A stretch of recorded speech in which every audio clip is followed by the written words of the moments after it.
Às vezes, a gente fica correndo tanto atrás de alguma coisa, da felicidade, buscando algo, parece que está um vazio aqui dentro, mas a gente esquece de observar o que está ao nosso redor. Deus nos dá tudo o que precisamos no momento exato. A felicidade que precisamos está no agora, e não lá na frente. Não em algo que você busca para o seu futuro, quando você realizar algo, quando você tiver algo. Às vezes você corre atrás de muita coisa e esquece de observar o quão preciosa é a sua vida presente.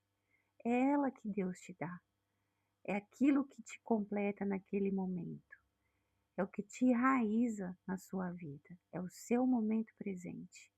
E se você gostou de conteúdos assim como esse, já me segue, compartilha também com quem possa gostar dessa palavra. Que Deus te abençoe.